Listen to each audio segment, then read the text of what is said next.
Nation's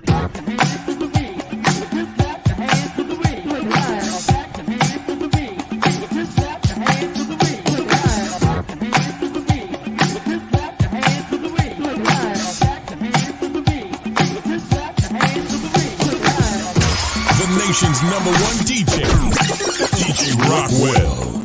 Yo, this is Apocalypse, the lyrical warner, hip-hop revelator. And you rockin' with the nation's #1 DJ, DJ Rockwell, you understand me?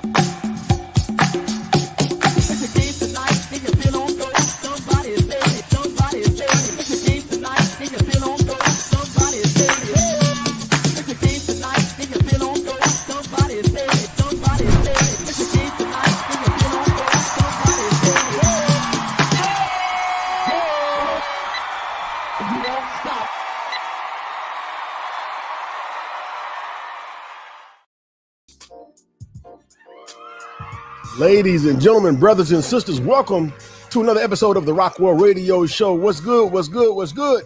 As you come into the room, let us know where you're watching from. Let us know who you are. But above all, every time, every weekend that we're on, we ask everyone to observe the 3 standing rules of the Rockwell Radio Show. And that means to go ahead and hit the like and share button. That means to tag somebody. And last but not least, if you are watching on YouTube, go ahead and hit that subscribe button, hit that like button, and above all, turn on the notifications to the Rockwell Radio Show. Shout out to everybody that's watching on the YouTube platform. Hit the subscribe button as mentioned before, and shout out to everyone who will be watching us on the Closing the Gap platform.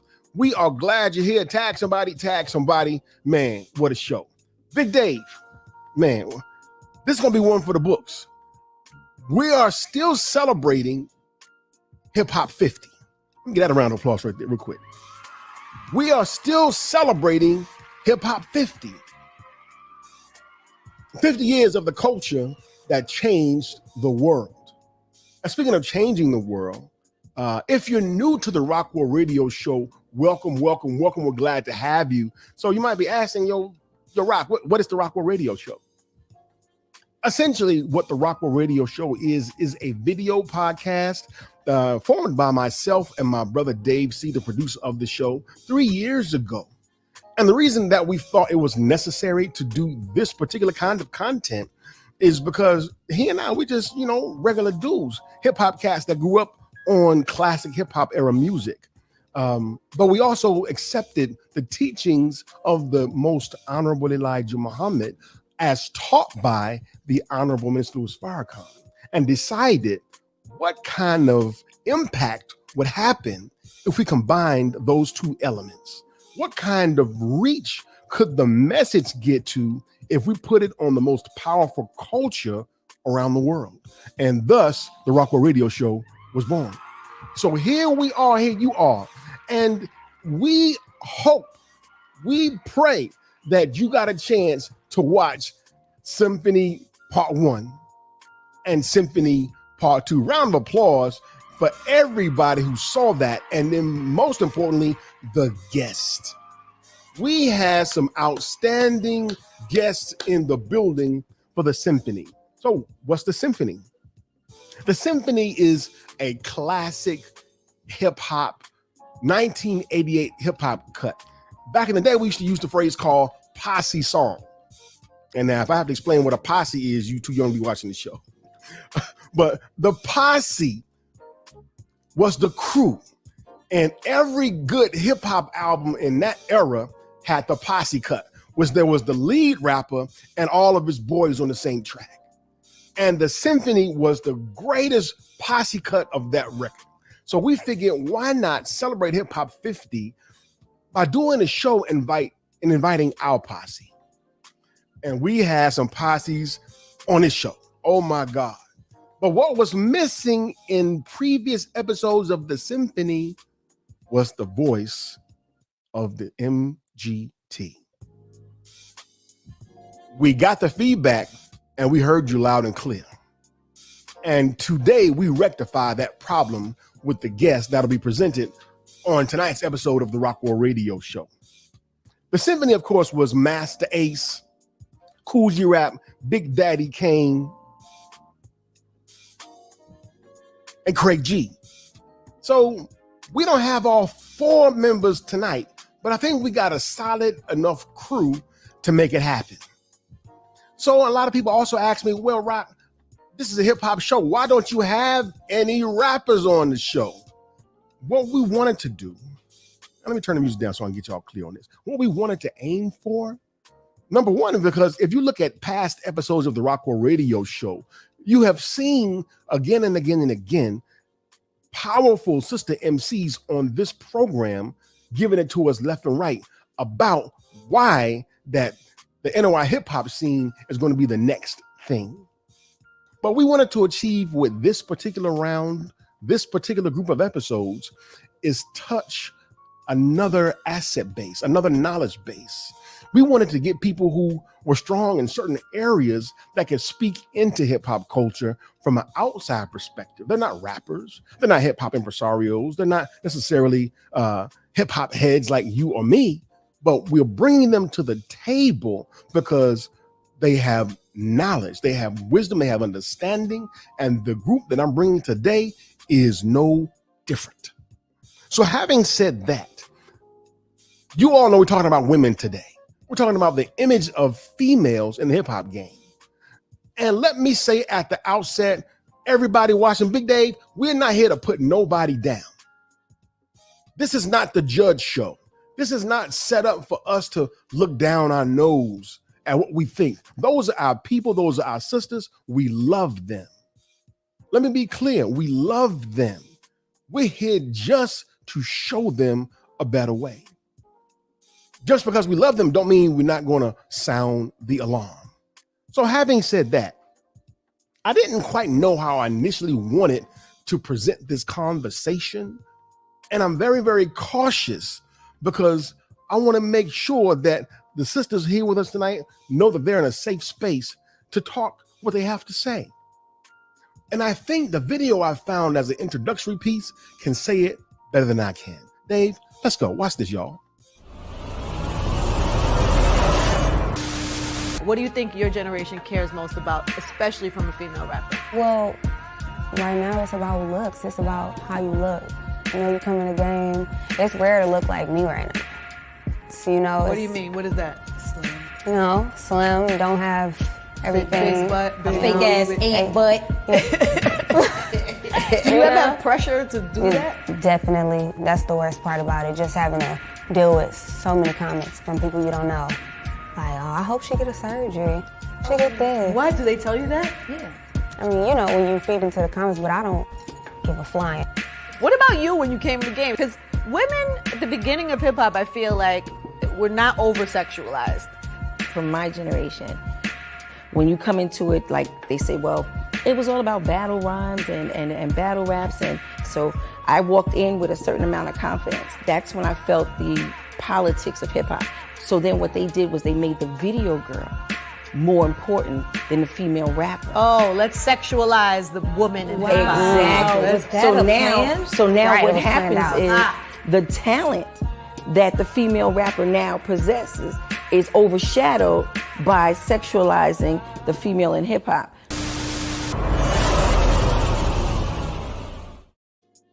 Ladies and gentlemen, that was the Queen of Rocks, Roxanne Shante.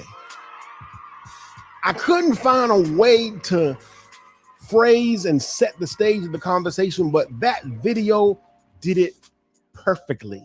Welcome to the Rockwell Radio Show. This Rockwell Radio Show, y'all. This is the Symphony Part 3, and we'll be talking about tonight in this episode, talking about the image of Black women in hip hop and what happened. And again, we're not here to beat nobody up, but we're here to sound the alarm because there's something coming down the road if our sisters don't change the way they're presenting themselves to the world. Now, I wanted to get my introductions, Big Dave, but I see that some of my sisters are not yet on camera. I'm looking for everybody to get on camera, and there they go. There they go. And I'm still waiting on one. There they go. Oh, Dave, we ready now. We ready now. And before I introduce them, Dave, there's nothing better to do but set up the soundtrack. You can't do a show about the symphony without this. Coming to the Rockwell Radio Show, she is a returning guest. She's been with us before. You know her, you love her, you've seen her all over social media.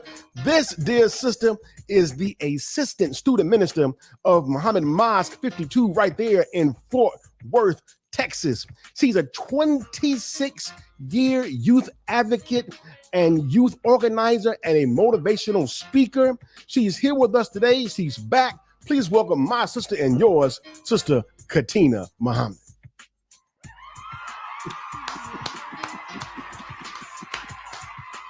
We can't hear you, Sister Katina. We're not yet. We're going to get her audio together. Well, while she gets that audio together, I want to introduce the next member.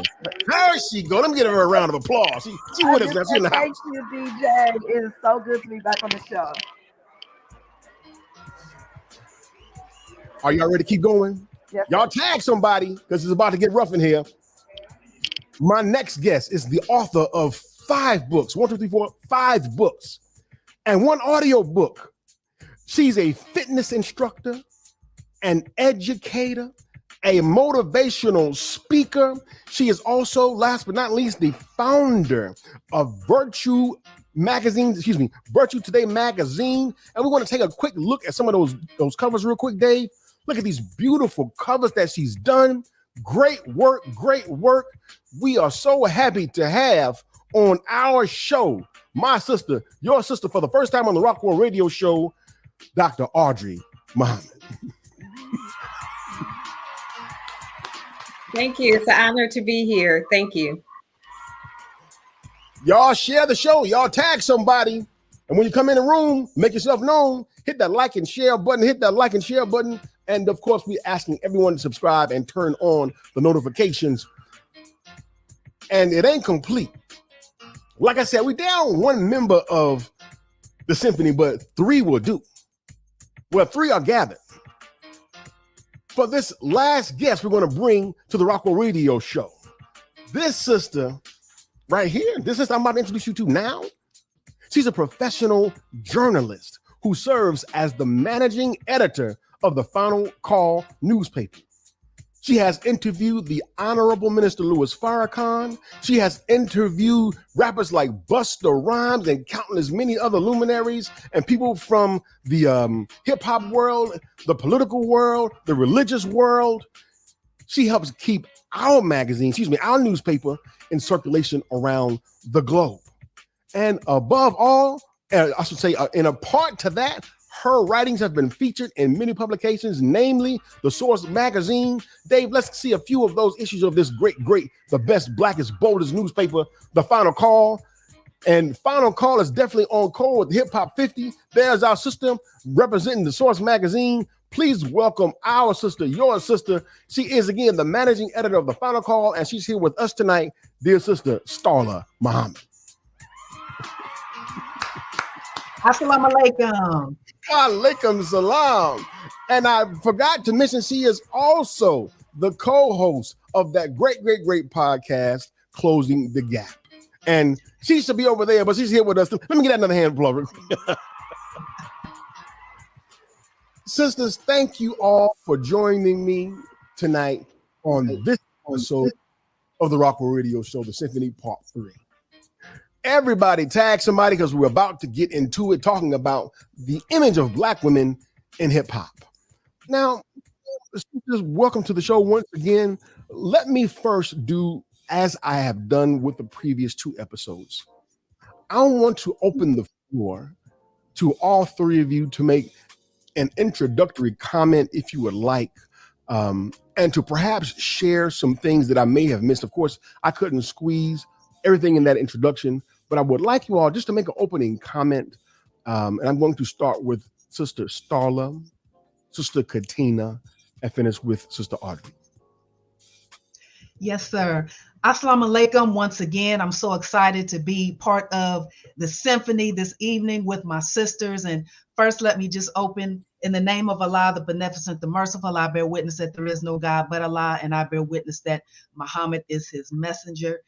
And, you know, Brother Vaughn, I was so excited that opening clip because you showed Roxanne Shante. So you're showing my era of hip hop. Come on now. So, so I come to this, of course, not only as a journalist, as someone who, you know, observes the culture, has written about the culture, but as someone who is a fan of the culture. And I take a special interest in the way our sisters are portrayed in hip hop. So I've been there at the beginning. So seeing a Roxanne Shante in the early days, as well as a Queen Latifah, a Moni Love, and then where we are today with some of our sisters in the culture. So, you know, one of the things that I wanted to just share real briefly is the Honorable Minister Louis Farrakhan, in a message entitled Farrakhan Challenges the Hip Hop Community. One of the things that the minister said, he said, there are a lot of people my age that talk about the lyrics of rap artists. They are upset that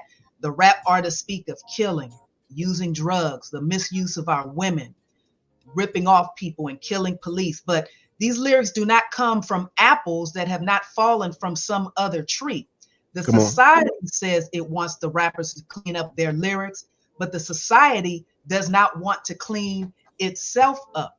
And I think that today, when we look at our sisters in the culture, it's a reflection of the society as a whole. So while we, you know, applaud our sisters in terms of many of them really are talented, they're business women, but they don't necessarily know the history, or that they may be being used as tools themselves. So that's what I want to share in my opening remarks, and would like to pass the mic to the next member of the symphony this evening. Sister Katina, the floor is yours. All righty. Can you hear me? Yes, ma'am. Okay, good. Let me just open in the name of Allah, the merciful. I bear witness. There is no God but Allah. Muhammad is his messenger. Assalamu alaikum. I am so excited to be a part of this symphony and a part of this discussion. I think it is an on-time discussion, because I think that we have hit the moment in time where we are able to take our ball back from the bully who took it from us and turn this thing around. Hip hop started off in love. Hip hop started off with the great I am. It put the great I am back into the Black community because we were suffering and we needed some sort of sedative, and we were able to create that in our music. And like Sister Starla, I come from that era. And you know, I was a rapper in that day. Okay. Come on now. I was an MC Lady Chill, just to let you know. So I was a mix between let's say a Queen Latifah and MC Light. And the reason I stopped rapping is because I fell out of love with it, not knowing at that time that it was actually being hijacked and taken from us so that it could serve the needs of others. And I think we have hit a point in time where we're now able to take our ball back from the bully and turn it back into something that we can enjoy, something that we can use. But like Sister said in her quote of the Honorable Minister Louis Farrakhan, we gotta want to clean it up. And the lyrics will get cleaned up. Beautiful, beautiful. I'm loving it, ladies and gentlemen. You are tuned into the Rockwell Radio Show. Right. She's gonna have to kick us something before the show is over, right, Dave? And let us now hear opening remarks from our dear sister Audrey. Yes, sir. In the name of Allah, the Beneficent, the Merciful, I bear witness that there is no God but Allah, and I bear witness that Muhammad is his messenger. I greet my brothers and sisters in the greeting words of peace of Assalamu alaikum. As an educator, I started off to get the attention of my students is I would rap. I would say, my name is Miss Muhammad. I keep my cool. I don't fight a point to get my point proved. I don't disrespect, raise my hand. Respect from the brothers is what I demand. The nice young men are welcome to step. You don't respect and protect. You're bound to get checked. I'm a Black queen and I do what I should. You're okay, but I'm better than good. So come on, man. that was a rap that actually my little sister, a friend of my little sister wrote. And I started using it in my classroom. But I will say with this, I look at it as the Honorable Minister Louis Farrakhan talked about in 2011.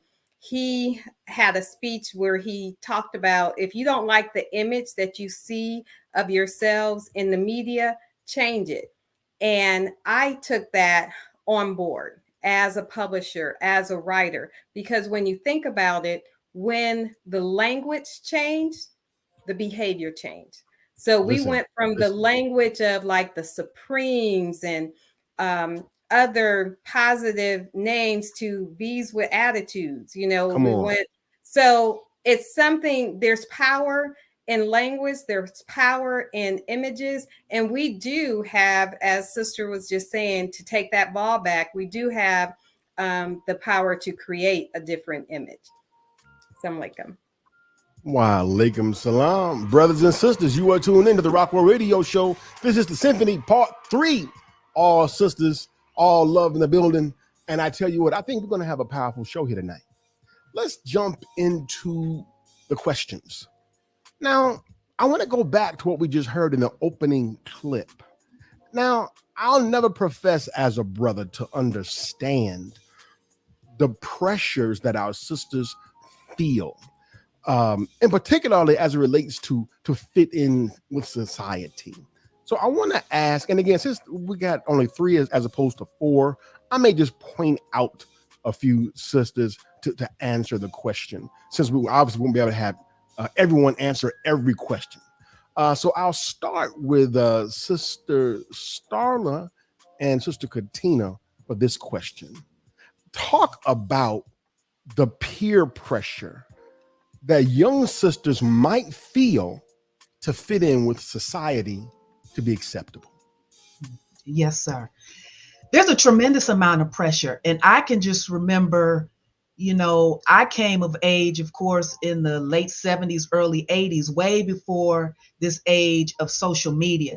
So it's really night and day when we see what some of our young sisters are being pressured with today.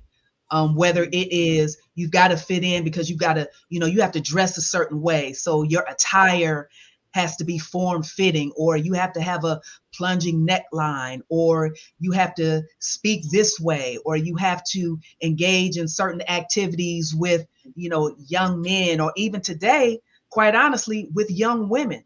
And so they're being bombarded, not only through when they're in their physical spaces such as school, but this World Wide Web. There's a reason why it's called WWW, because they're becoming entrapped and they're being bombarded with these images that say you have to be this way, you have to act a certain way. And where I believe that some members of our generation have dropped the ball is that, you know, I remember coming up, not only did I have, you know, my mother who wouldn't tolerate certain things in terms of, no, you're not, first of all, you're not going to purchase something like that to wear, let alone wear it out of the house. I remember my grandmother checking me when I went over to her house one day and I had on a certain attire, and she was just like, no, ma'am.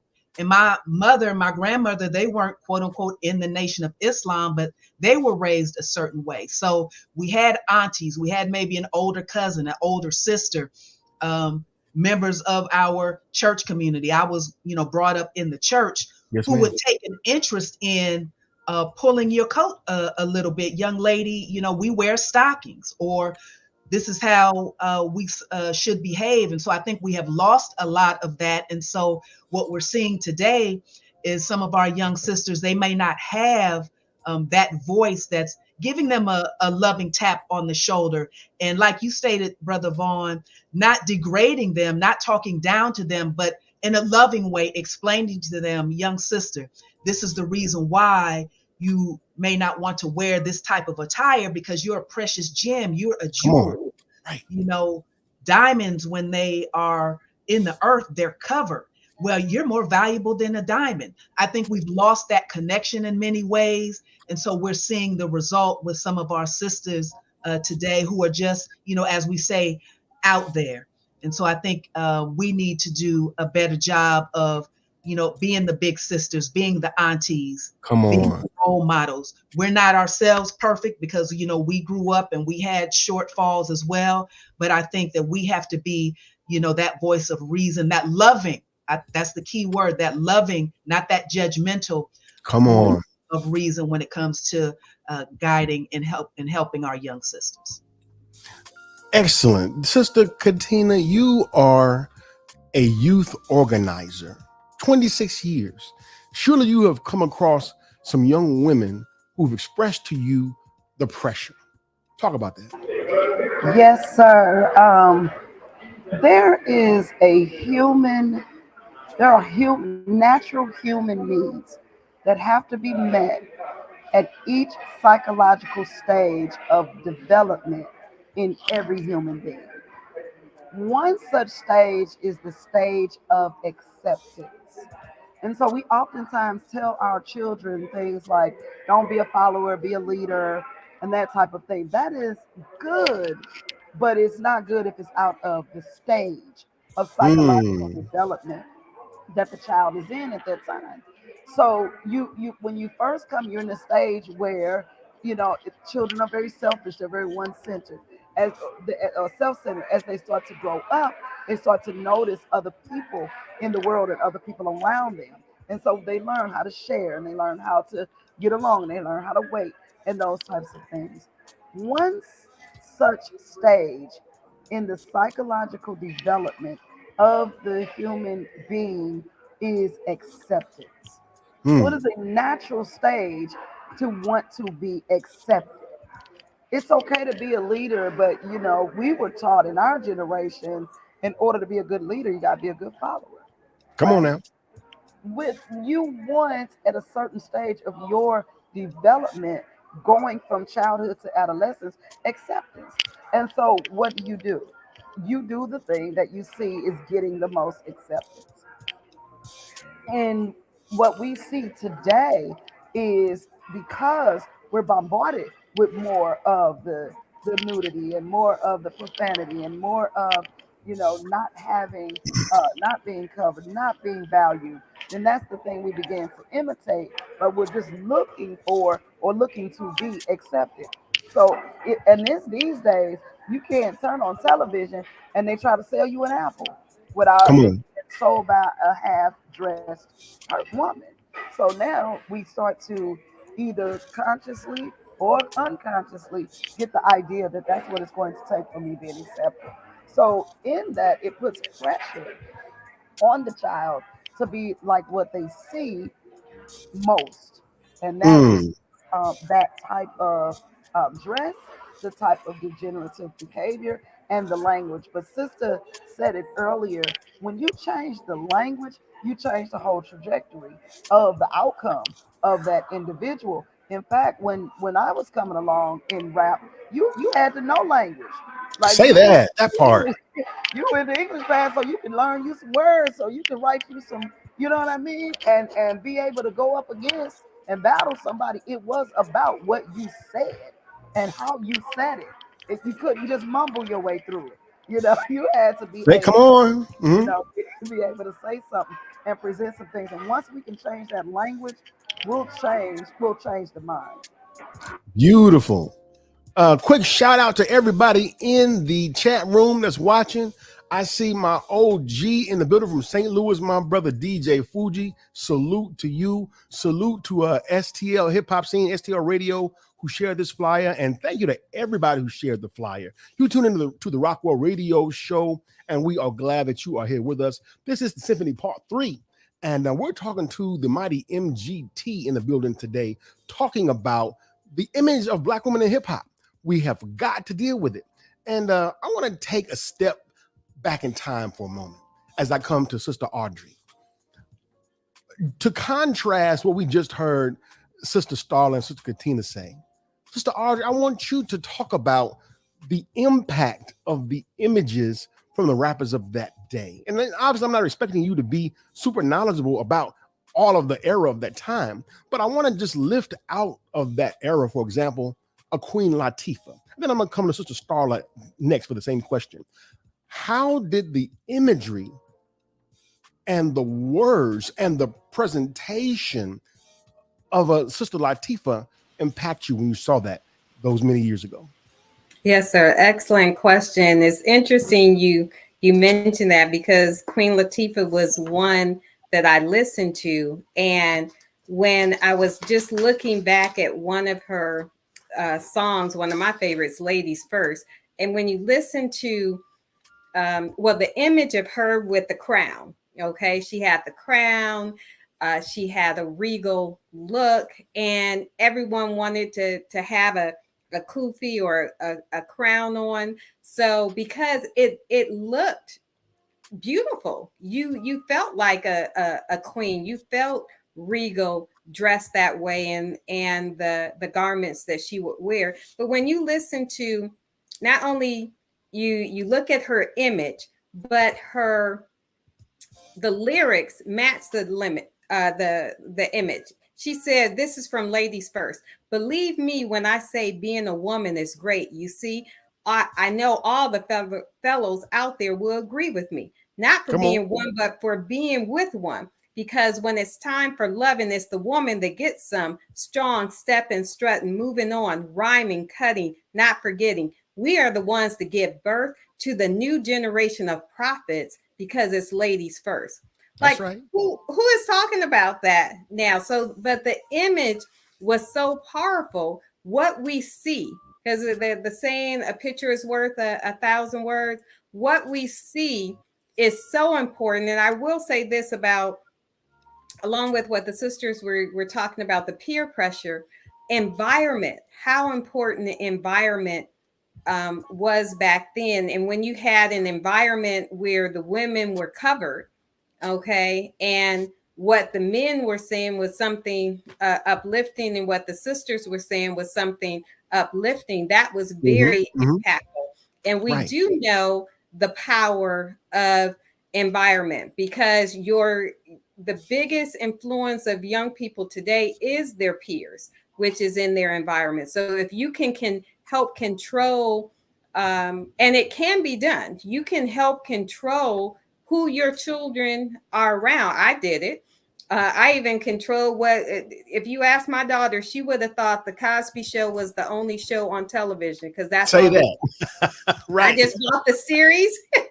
I made her grow up with, okay, it's TV night. Okay, this is what we're watching, because all the other shows on TV are crazy. So we can control that environment. You look at Serena and Venus Williams, how their father controlled their environment. So it's something that can be, as parents, if we would take, instead of taking that hands-off approach, taking that hands-on approach and really trying to help in our neighborhoods and creating a wonderful environment for. But that imagery, what we put out there, I'll give you a quick story. My daughter grew up, with Virtue magazine. She grew up seeing that image. I grew up with Essence magazine. So at one event, we got a chance to meet Susan Taylor. I've always admired her. And I was like, Hassana, look who this is. Susan Taylor. She's the former editor of Essence magazine. Essence magazine. And Hassana was just looking confused. She was like, Essence? What's that? What's that? She said, the only magazine I know is Virtue. And then Susan Taylor said Virtue. And I said, oh, that's my magazine. And so that's right. I gave her a copy. And because my daughter started modeling at 3 years old and got a chance to see herself in the magazine. So anytime it came out, she looked forward to seeing it. So that image, that positive image, was something that she looked forward to. And even Sister Akila, who was a recent cover girl, said that she grew up with Virtue magazine and had always wanted to be on the cover. So images are powerful. Beautiful. Ladies and gentlemen, brothers and sisters, that's right, Brother Jamil in the house, the wisdom of the MGT, especially those that are hipsters. Love it. The only magazine she knew was Virtue. That's how we do it. Brothers and sisters, this is DJ Rockwell. You're tuned into the Rockwell Radio Show. This is the Symphony Part 3 MGT in the building. My guest tonight, our sister Starla Muhammad, managing editor of the Final Call. My guest is Sister Katina Muhammad. She is the assistant minister in Mosque 52 in Fort Worth, Texas. And last but not least, my guest is Sister Audrey Muhammad. She is the founder and a publisher of Virtue Magazine. We got a lot more to go after this. Don't go away. We'll be right back.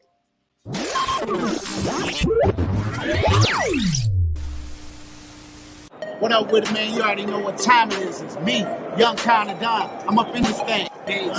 This is Aziz, the kid Kareem, the left giving them seed. Peace, everyone. This is Brother Anthony K. Muhammad, also known as A-Tone, the hip-hop historian. Peace, family. What's going on? It's Brother Jabril, Brother Mustafa, Lordship Productions in the building. I am your sister, Arian Nicole. Peace, peace, peace. It's your sister, Sue X, and you're watching the Rockwell Radio Show.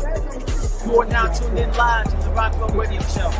Right now, you're listening to Rockwell Radio Show. Rockwell Radio. If you ain't listening, man, you wasting time. You on all these other stations, you need to tap in. Rockwell Radio. You know what it is. Watch them, watch them, watch them. I'm here with Brother Rockwell, the Rockwell Radio Show. If you ain't in the game, you in the stand. Stop playing, man. Let's go.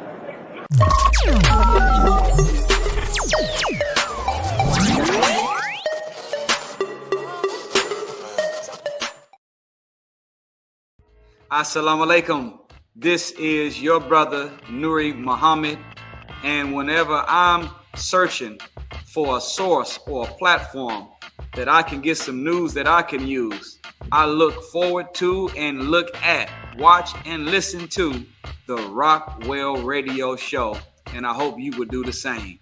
Tap in with Brother Vaughn, DJ Rockwell, and this great platform if you want to be inspired, enlightened, informed, uplifted, and properly prepared to perform in the world we live in. Rock with the Rockwell Radio Show. Peace.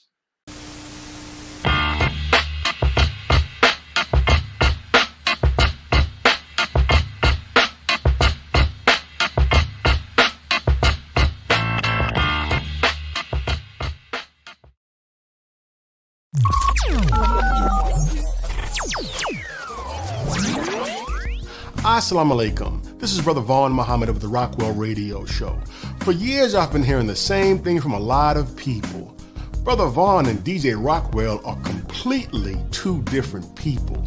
So I came up with a way to separate the both of us, and perhaps we can get along better if we try it this way. Introducing DJ Rockwell.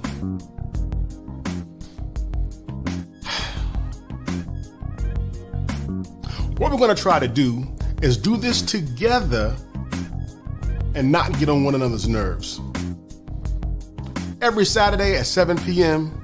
Eastern Time, check out your brother Vaughn Muhammad and this guy, DJ Rockwell.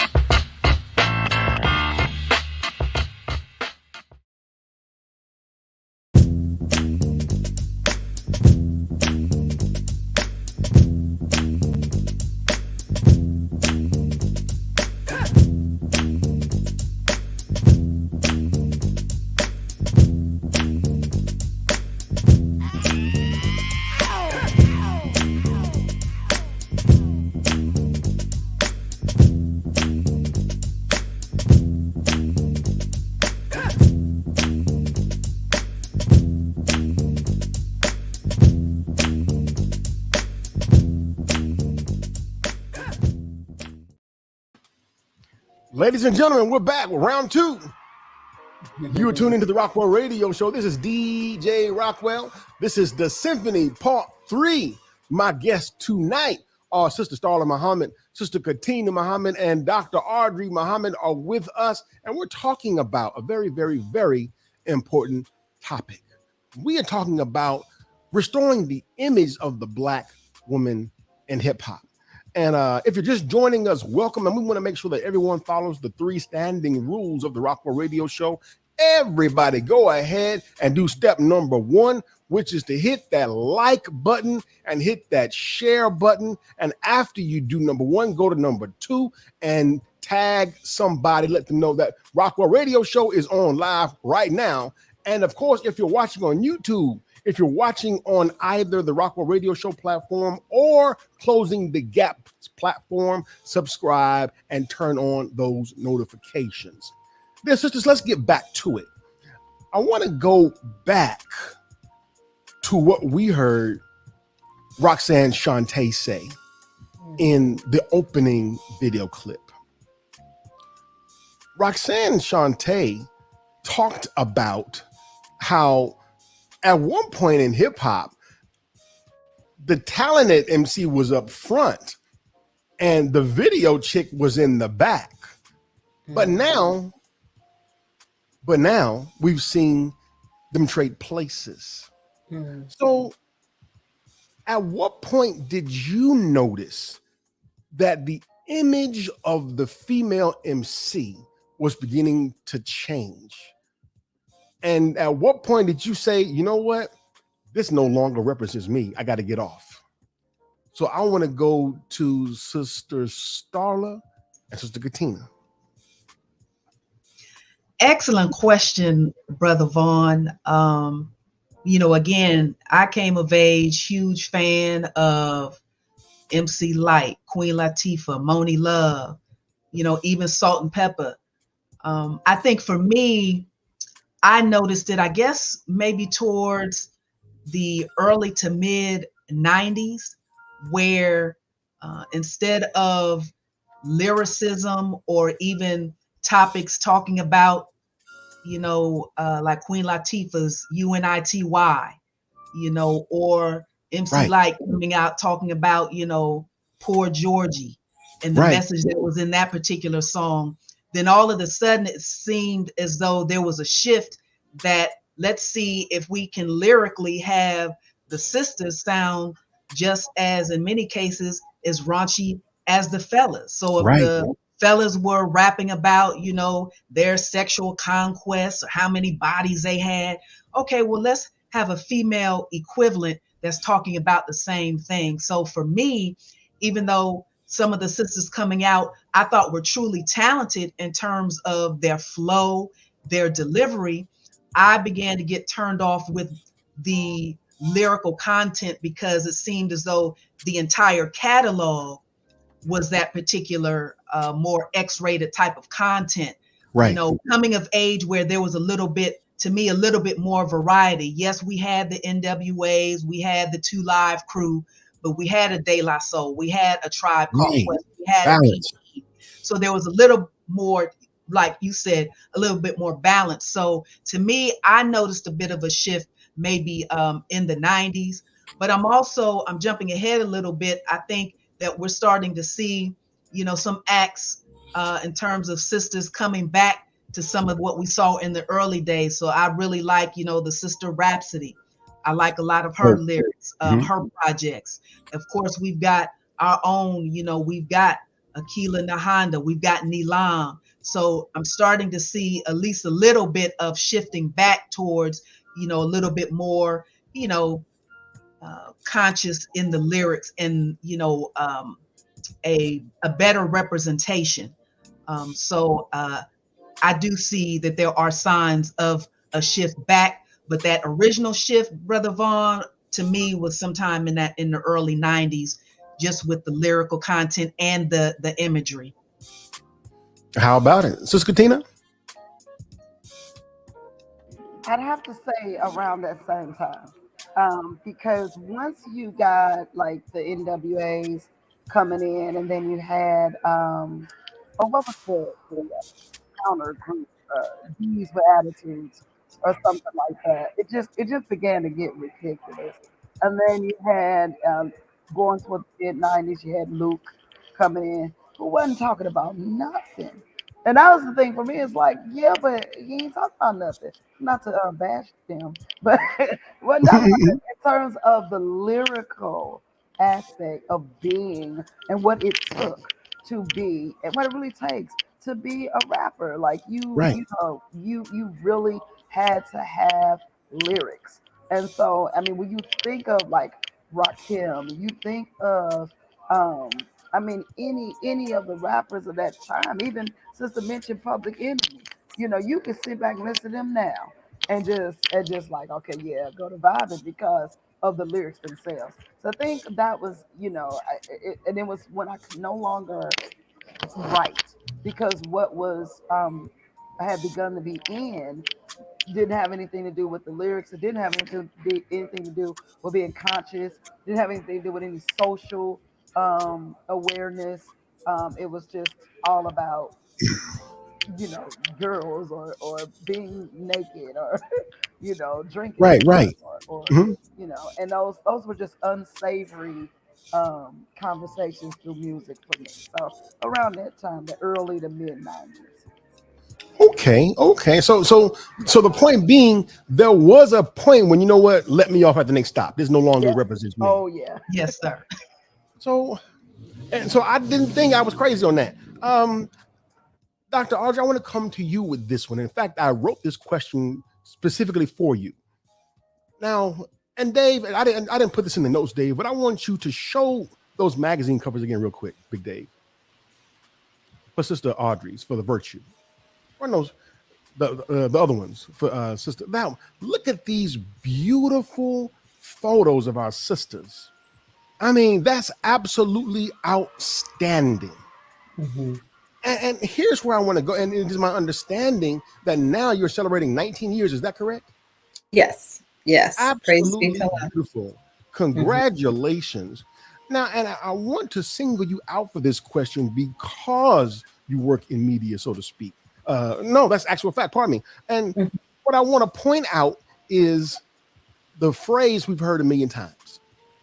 And I wanted Dave to show those photos again for a reason, because a picture, as they say, is worth 1,000 words. Mhm. And I came up with a phrase that kind of matches that: the power of the picture. Mhm.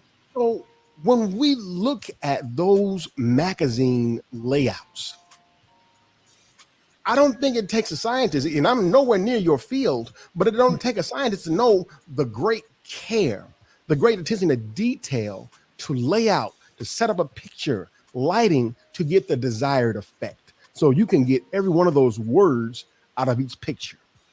So when you look at, and I hope that you all don't mind, I decided to spare your eyes and respect you and my guests by not showing contrasting images of what's out there today. Um, Mhm. so so when you look at those promotional photos that we see today in the marketplace, is it possible that they don't get that these photos most likely don't age well? Is it possible that they don't really see that in 10 years from now that this photo is still going to be out there of you? Mm. Oh, you're asking me if they don't I'm asking really, your that thoughts. doesn't, Right. yes. Yes. And I think that, we always at Virtue Magazine want to represent and present women with beauty, class, and intelligence, because that's who we are. We're the epitome of that. And that's what our original nature is. A nation can rise no higher than its woman. So that's something that we will always highlight and continue to highlight.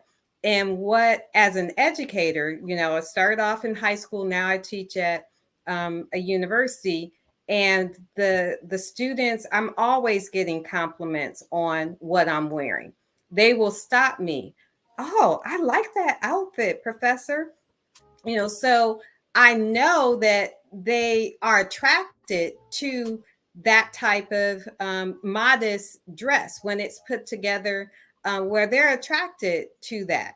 And so I think, and I'm glad that you said, instead of showing the other images, we see enough of that. We need to see more of what we have on. And what's Absolutely. interesting, what I'm seeing, what's interesting with the students, you're talking about students that are 17, 18 years old. And when I throw out certain comments to them, and they're appears to be a resistance. There's coming up a resistance to, you have mentioned, when did we kind of hop off the bus, like, oh, you don't represent me anymore. Mhm. So we were talking about the tipping point. We were talking about how when certain things become popular, and I had Right. mentioned who's popular now, and they mentioned someone that likes to dress in red. I think we need to change the hashtag to just all sisters classy red. We just wear our red garments. Come on now. Right, right. That's what we need to do. But I would mention it, and then they were like, hold up, Professor. Wait a minute. Professor, we don't, that's not all what we listen to. Like they were becoming offended. Like, don't think that that's the only type of music we listen to. Don't kind of put us. And I was like, that's good that they don't want to be only associate. I listen to so and so and so and so also. I mean, they just play her song so much, so I see a resistance to being associated with, women like Sexy Red. So I was just very glad to kind of see that, but I don't think they realize the impact in, with social media, certain images that they put out there. And I have to remind them on, you want to dress for an academic environment. And we do, as I think Sister Starla mentioned earlier, we do have to be that big sister. We do have to there you go. Right. love and care, because some are being raised by, their young mothers. The grandmothers are just as young, and they're all, are in dealing with certain things, and they may not have gotten the same type of upbringing, so it is it's up to us. It takes a village. It's up to us to kind of pull their headpiece or pull their ponytail, their braids, and let them know, hey, sis, this is how we do it. Dr. Audrey, I want to stay with you for this next question as well. And I want to bounce from you to Sister Katina after it. And particularly because of your background in education and the fact that you deal with young people. Inevitably, when we talk about, hey, sister, we need to put it up, get it together, lower that hand. When we start saying these things to our children and young people as a whole, it's almost impossible for them not to throw back in our face. Well, you was young too at one point. Mm-hmm. You wasn't always no Muslim. Mm-hmm. Mm-hmm. And in various cases, that's true. When you look back at our youth, there's some things that we might have done that wouldn't have been picture perfect per se. How do you respond to young girls who say, you know what, we just having fun, and you was young too once? Yes, I get that also. And I share with them, I said I had my quote unquote in vogue dress, when I was in college. I wore it once. Okay, actually twice, but I wore it once to a dance, and I said the type of response that I got wearing that dress, that was not me. And that was not how I wanted people to view me. And the same thing as Nicki Minaj mentioned in Elle magazine about the persona, the image, the over-sexualized image. She said, right, I don't want to be responsible for influencing girls to just be over-sexualized and then prostituting themselves, because we have this school to prison pipeline. You got the hip hop to prison pipeline, and really you got this kind of hip hop to prostitution, where they're trying to push that type of imagery to our young people. So I'm very honest with them. No, I didn't always dress like this. But when I started dressing like this, I want my dress to match up what's up here. And I don't want them to be distracted by my dress or me revealing my body and things of that nature. But when the same thing, when the language changed, the behavior changed, when the dress changed, you feel a certain way when you dress up. when you're covered. You do feel it changes your thought pattern. It changes how people perceive you. And yes, you can feel good about your body. That's no problem. Save that for, your husband, your whomever. But it's important for us to look at who are we originally? And we don't know that we're originally queens. And queens. Let me get that a round of applause. Come on, absolutely. Sister Katina? We can't hear you, Sister Katina.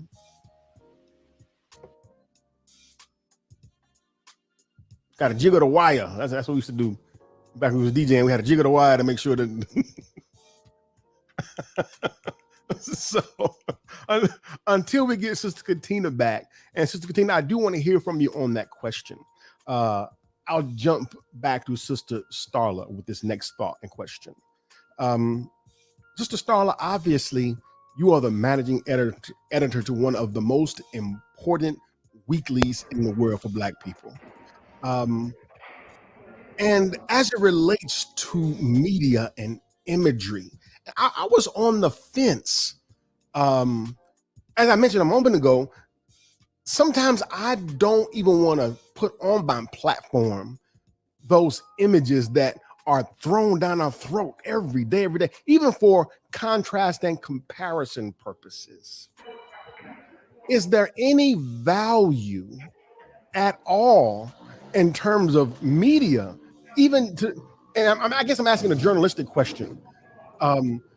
Is there value even using those kinds of images, even to contrast and compare?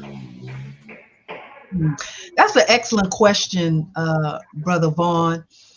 And I think back to several years ago on social media, where many of us who, before we embraced the teachings of the most honorable Elijah Muhammad and maybe had a different lifestyle, but now that we've embraced the teaching, we've evolved, we're changing, our families have seen the difference in us. But I remember a few years ago that there was a kind of a before and after social media, wasn't a campaign, but where believers would show, this is me before Islam, right, and this is me now.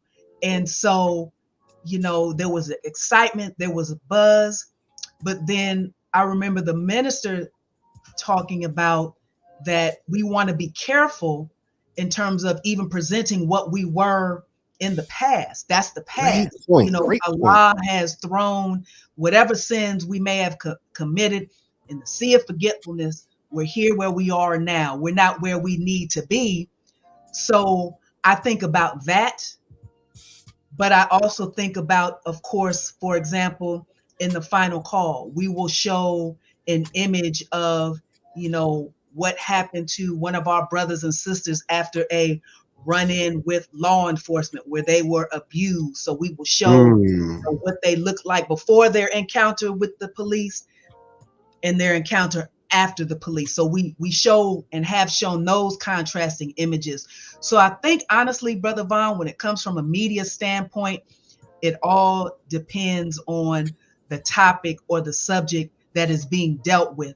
Like I believe Sister Audrey had mentioned earlier, when it comes to these images, even in hip hop, when it comes to our sisters, right? I mean, all you have to do when Sister mentioned our sister, Sexy Red, her image immediately popped up in my mind. I didn't have to go up on Google and pull that image up because I've seen that image. It already popped up in my mind. So I don't need to see, that particular contrast. So excellent question. I think it really depends on the topic and the subject that is being dealt with if we want to show, that contrasting image. That's what I would say. Awesome. Excellent. Man, we're at the end of the show already, my sisters. I thank you all so much. I wanted to see if I can get one more question in before we shut it down. Sister Katina, do you have your mic up yet? How's this? There you go. There you go. Since we're at the end of the show, And again, I want to thank everybody for tuning in to the Rockwell Radio Show. This is the Symphony Part 3, the last of the series where we deal with the issues that matter. This particular issue, we were dealing with the image of our sisters in hip-hop. And the last question I think I want to get from everyone an answer on this one. It's about, and I've heard you all express this during the course of the show with the how. You may remember this past summer where the singer India Ari made comments regarding Essence Festival. And she had a critical comment or two about Megan Thee Stallion and what's the other sister, the singer, that bore herself publicly, for the world, and she had a word of critique for that and saying, they're children here. What are you doing? About a year before that, we saw the comedian Monique make a comment about bonnets. And 4 years before that, I'm laying the base here for this question. We heard the media mogul, the record label mogul, Jermaine Dupri, referred to the current condition of female rappers as stripper rap. He said, and these were his words, he said, they're not just trying to be the best rapper, they just want to look better than one another, so to speak. And what happened to all three of them? They got drugged through the mud by the very sisters they were trying to speak up for and help empower. What is the right way to say to these MCs who are on the top of the charts, who have now, some of them outselling their male counterparts, that, hey, we gotta wave a flag here. What is the proper way to sound the alarm? I'll start with Sister Starla, Sister Katina, and we'll close final word with Dr. Audrey. I would say the proper way to sound the alarm, Brother Vaughn, honestly, is to revisit the messages by the Honorable Minister Louis Farrakhan, specifically the messages where he is speaking to members of the hip hop community, as well as messages that he is speaking to the woman in particular, and what our role is, how we should see ourselves. And I think, again, we have to come from a place of love. And sometimes the love isn't, soft and lovey-dovey.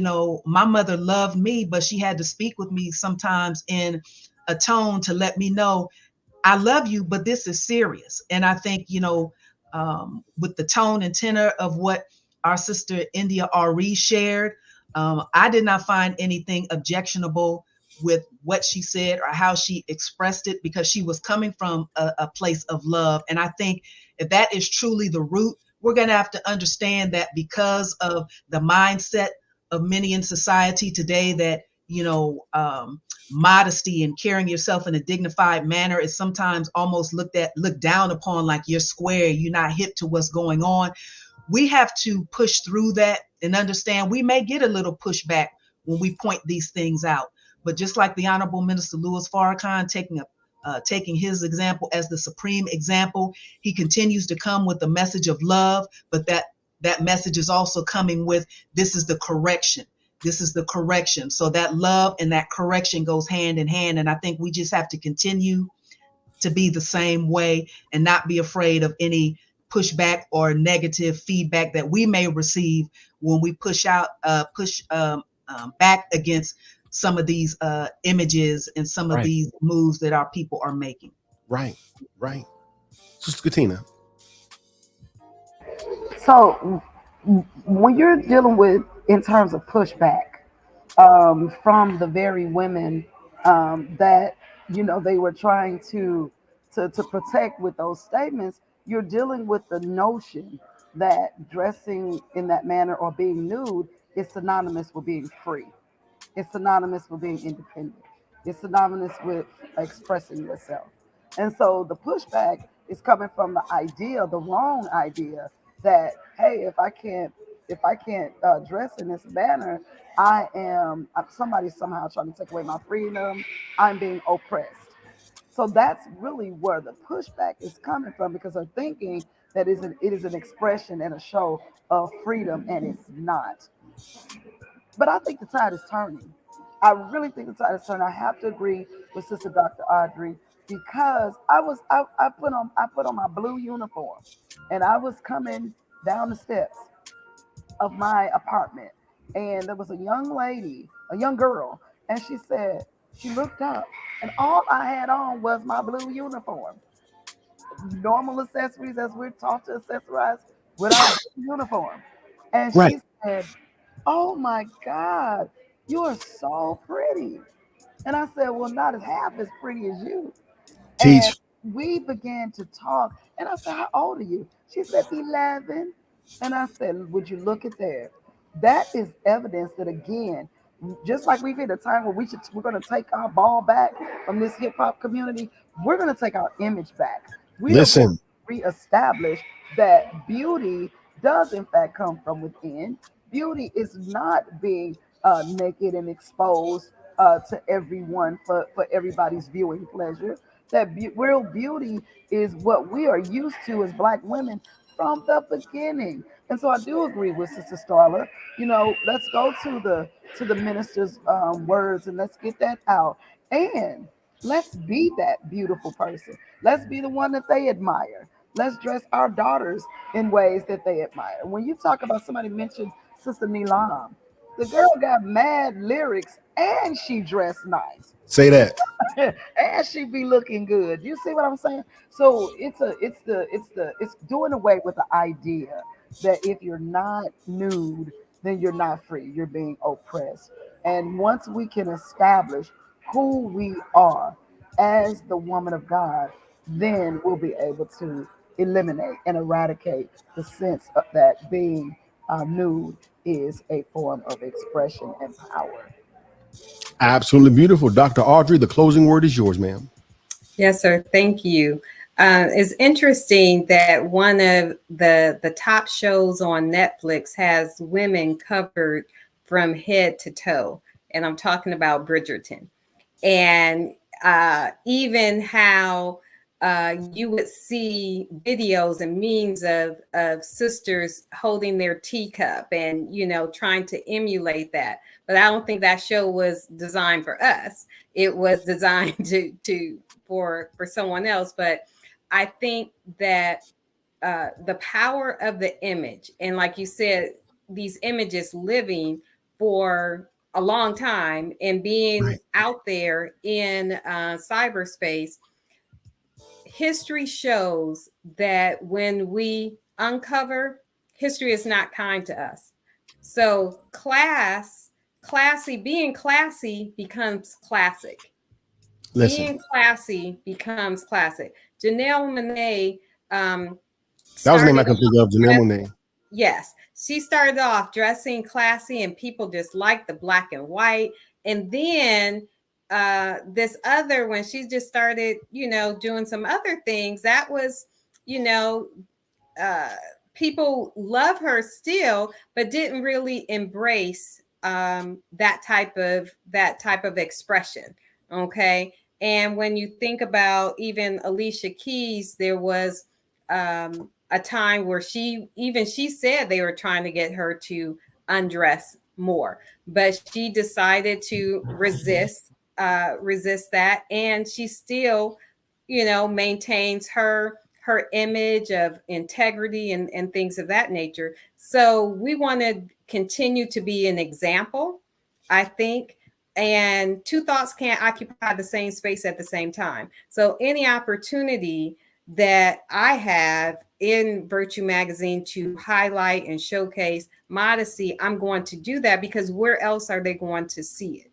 Right. So Come on. from, my big brother publication, The Final Call, Sister Starla, of course, we're going to highlight things there. So I think it's the best teacher, as the messenger said, the best teacher is a good example.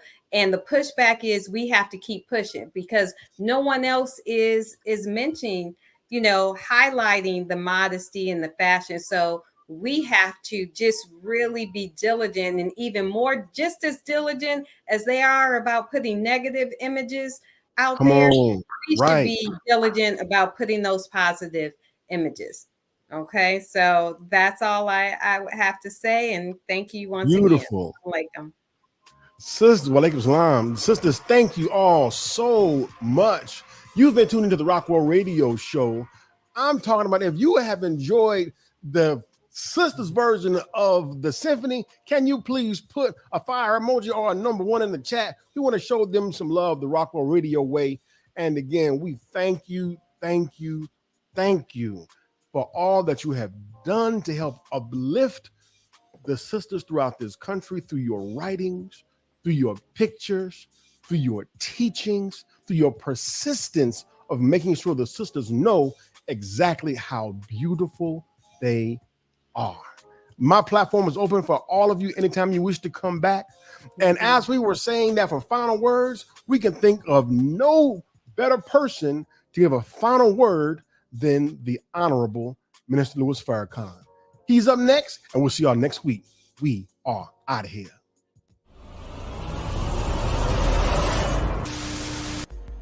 When you look at yourself on the screen today in Hollywood and other places, how does Hollywood portray not only our women, but white women as well?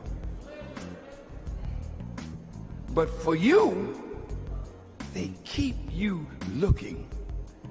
They call it, in the Jewish language of what I've read of what they want to make of you in the movies, a tart. You know what a tart is? Something sweet and nice, delicious, delectable, delightful. After dinner, a tart.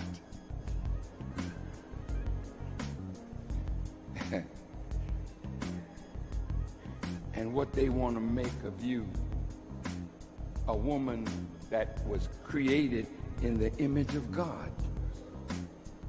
They want to make you such that you will come down, way down, bring your man down, teach your children in a way that they will be down, and you will look at yourself in your nakedness and enjoy seeing yourself in a degraded state.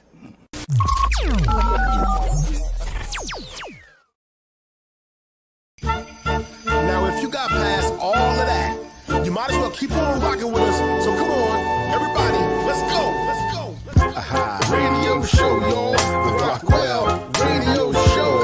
The Rockwell Radio Show, y'all. The Rockwell Radio Show. The Rockwell Radio Show, y'all. The Rockwell Radio Show. The Rockwell Radio Show, y'all. The Rockwell Radio Show. Rockwell Radio Show. That means you too. Rockwell Radio Show. The Rockwell Radio Show. Rockwell Radio Show. Subscribe. The Rockwell Radio Show, y'all. The Rockwell Radio Show. The Rockwell Radio Show. The Rockwell Radio Show. Come on now, y'all. Yeah. It's a dope episode, man. Come on, man. Stop tripping.